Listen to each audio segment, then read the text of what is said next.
for the last 2 days, then you know that we have been shining a much-deserved spotlight on Black women in sports. And we're going to keep that same energy right here on the stage today. Coming up next, you'll see an absolute superstar, a powerhouse. I call her the WNBA herself. The icon is here to talk to you about her career and her journey. Please help me welcome three-time WNBA MVP Sheryl Swoopes and Essence Black woman and sports producer, Shari Nycole.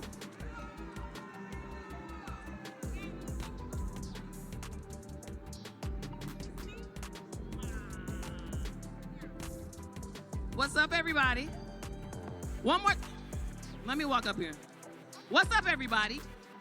There we go. There we go. We got an icon in the house. I just want to make sure everybody's energy is where it needs to be. Sheryl Swoopes, the one and only. One more time for Sheryl Swoopes while we get in these chairs. You all know how these chairs can be. It's okay. We're here. We're here. So, first of all, do I have any Sigma Gamma Rhos in the house? Because she became your soror yesterday. Congratulations. Thank you. Welcome to Greekdom. How does it feel? Another accomplishment in your life, but how does this one differentiate from all the others? Gosh. First of all, before I answer that question, can I just say, like, to be here at Essence in front of all of our people, like, yeah. I love being where I am. To answer your question, you know, playing basketball my entire life for over 30 years, it's just a big family and a big sisterhood. And I debated and debated and debated, but you know when it's right and when you just sit and you listen and God just kind of guides you and leads you where you're supposed to be, that's exactly how I felt in joining Sigma Gamma Rho. Yeah. And hey, y'all.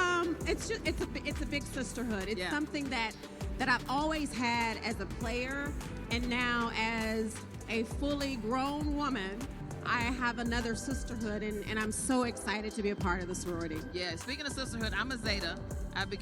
Do I have any sorors in the audience? Don't embarrass me. Y'all not here. It's all right. We'll talk later. So, you know, I understand that sisterhood is a little bit different in certain respects than the sisterhood you may have with your teammates, perhaps, or even some of your coaches. How does a sisterhood kind of differentiate for you? Well, for me, when you're playing, right, we're all trying to accomplish the same thing, and that is ultimately to win a championship and another one and another one. Yeah.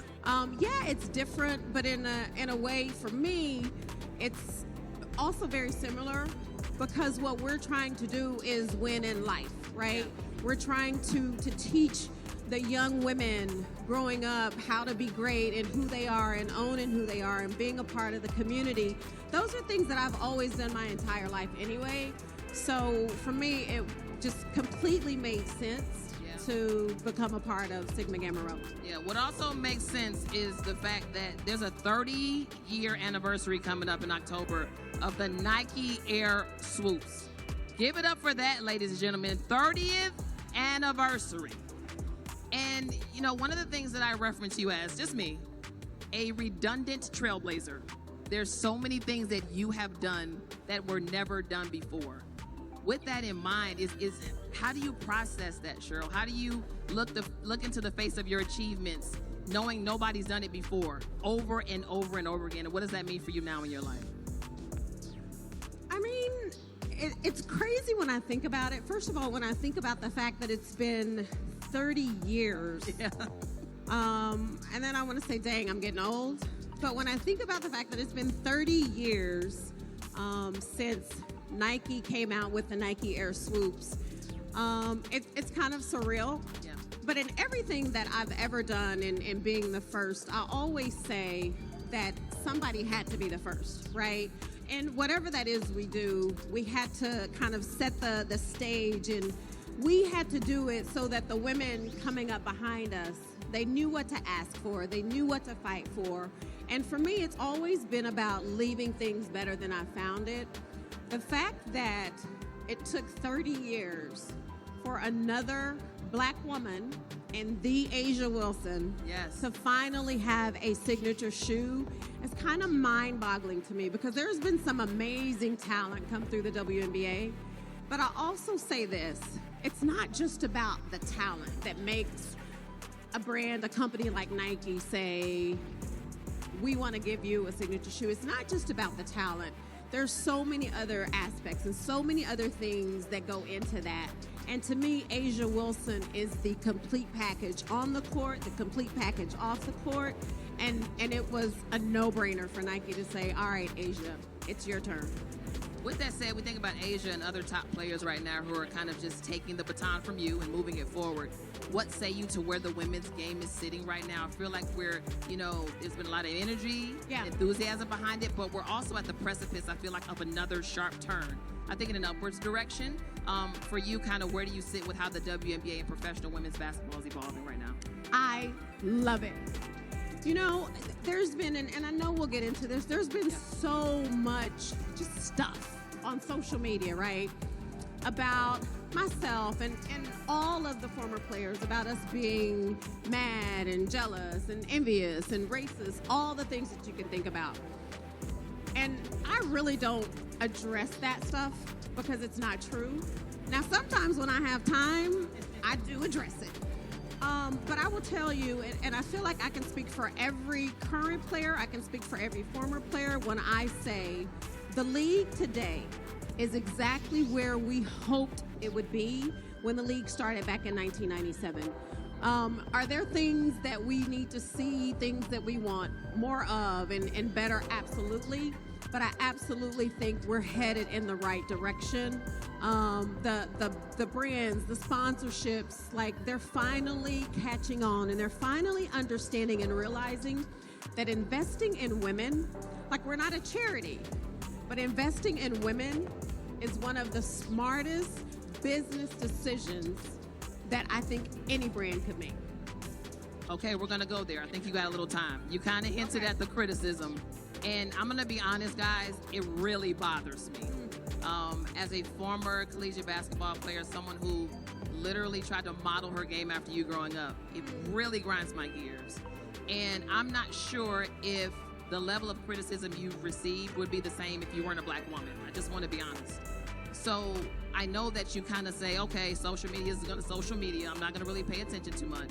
But I also know you're a human being who has learned experience in this game and you're very seasoned.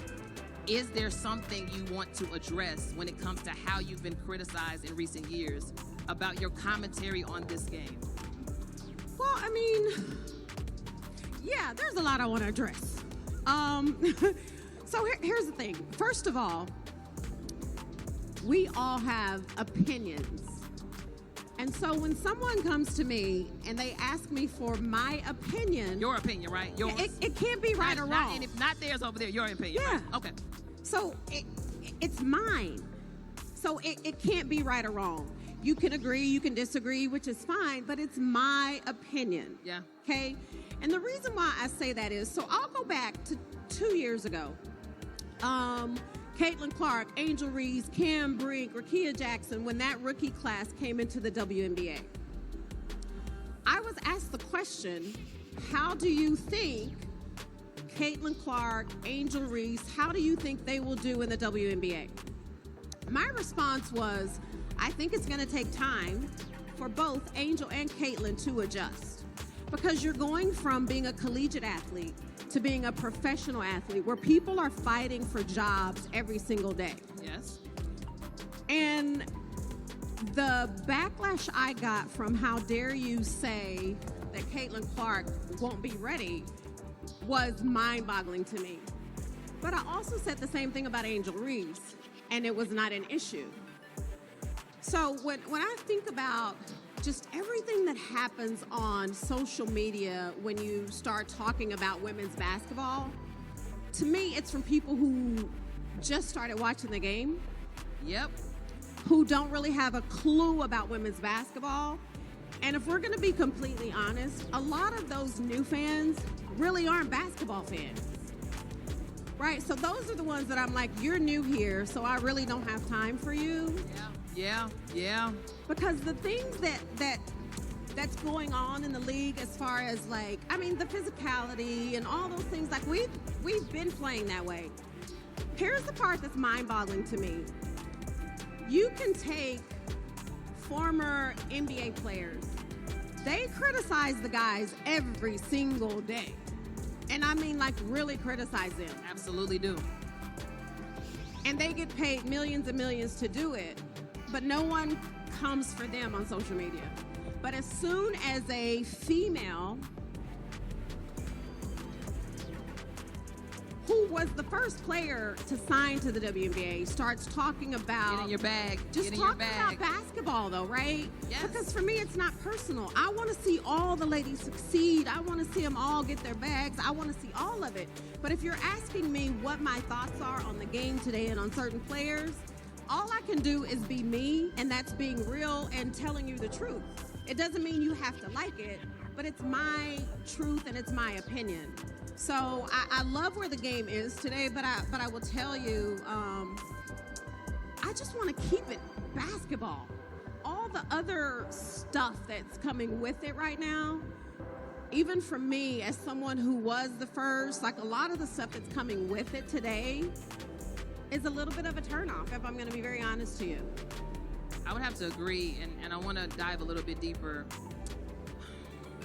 We've seen this insertion, and you kind of alluded to it, of racism when it comes to the conversation around the WNBA specifically.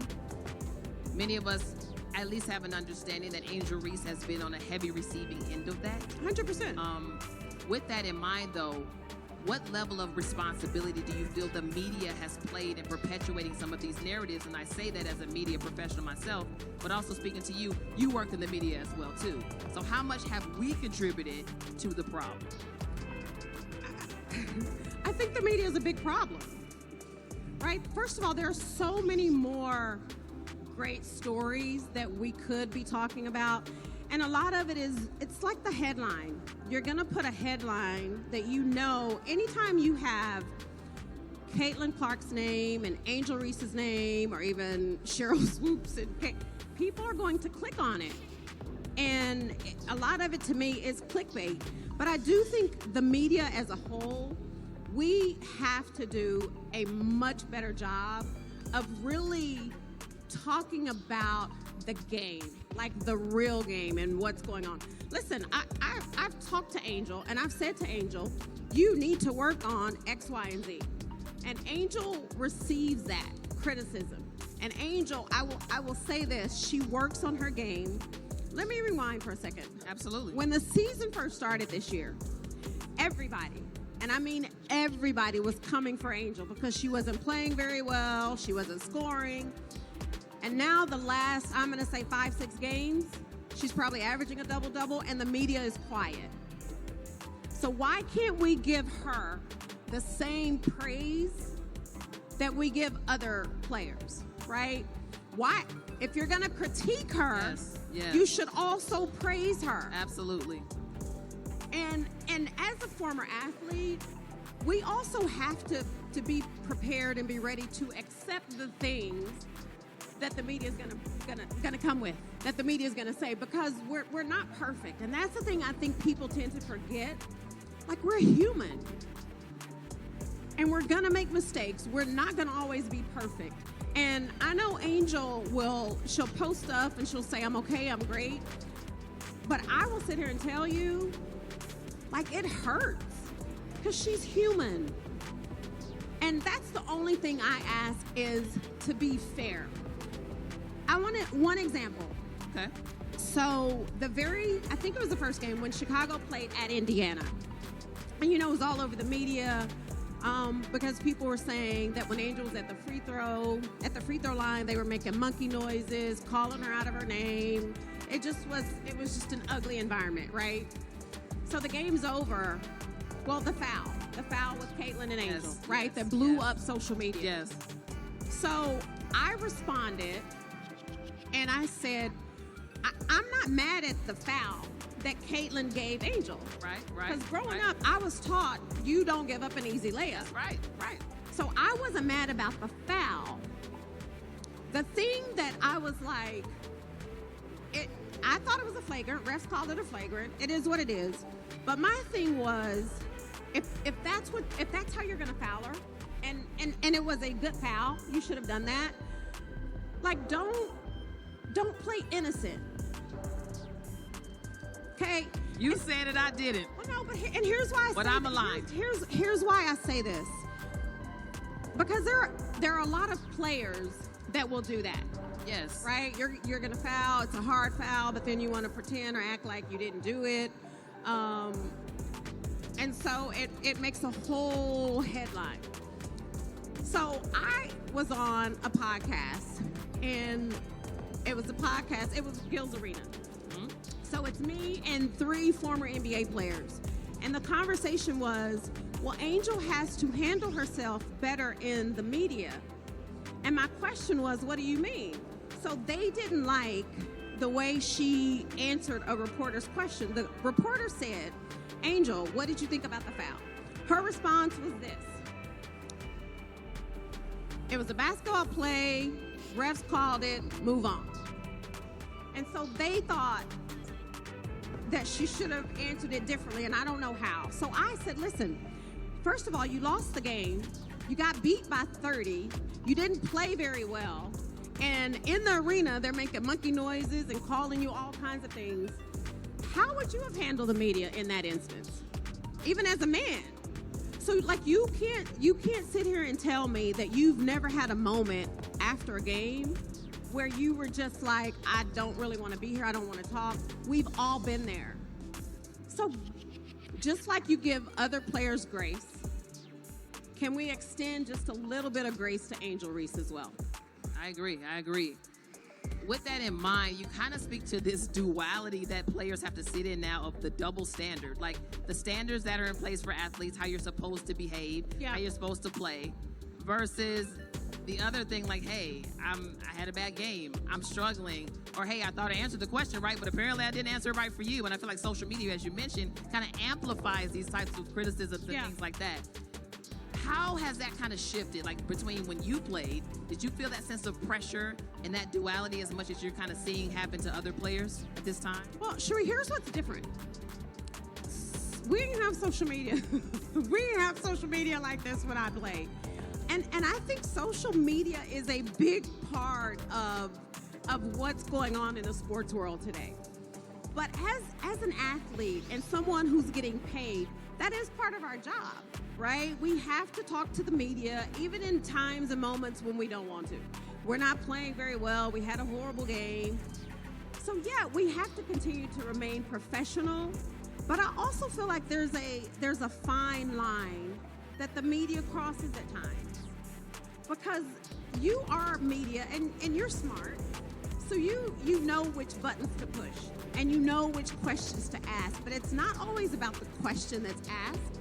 It's how you ask it, right? And when you look at just certain players, and it's not every player, you look at certain players across the league, the media is going to do a very good job of always trying to pit those players against each other.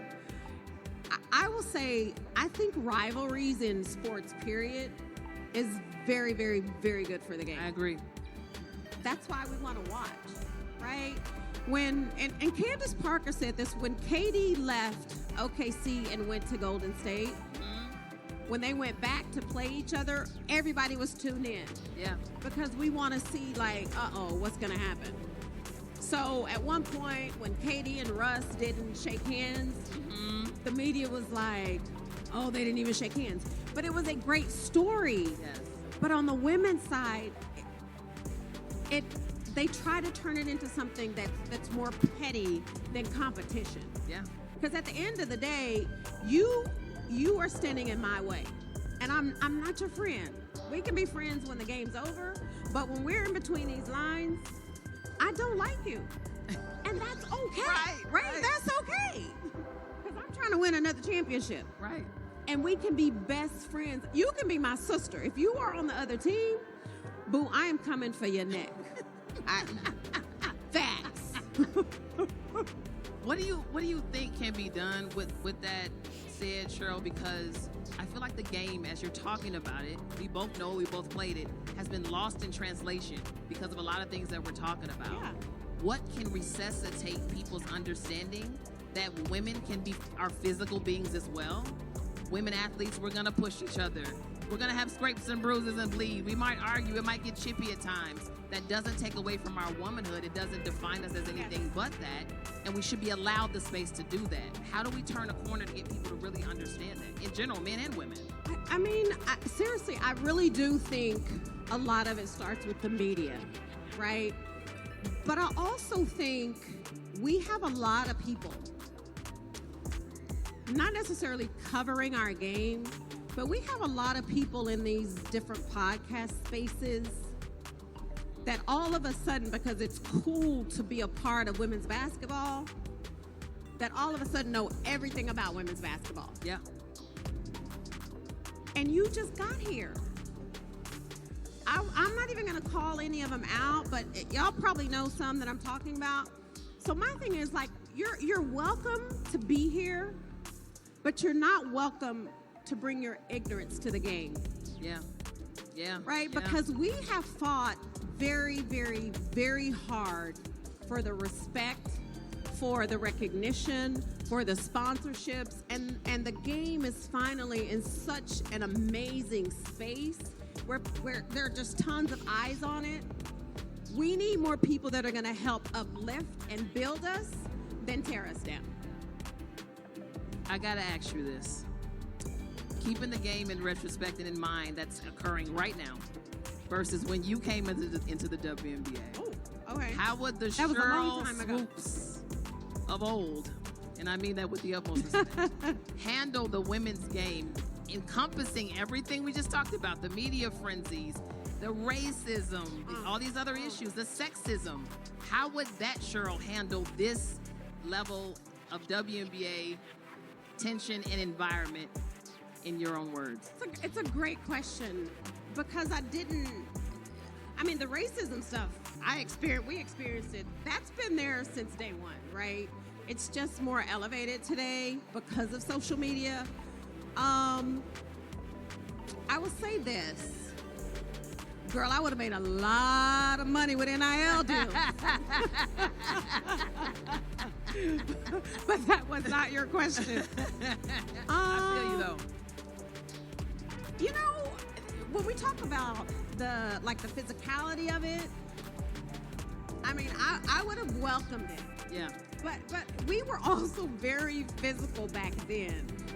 I would have really embraced that opportunity to really sell our game, but not compromising who I am.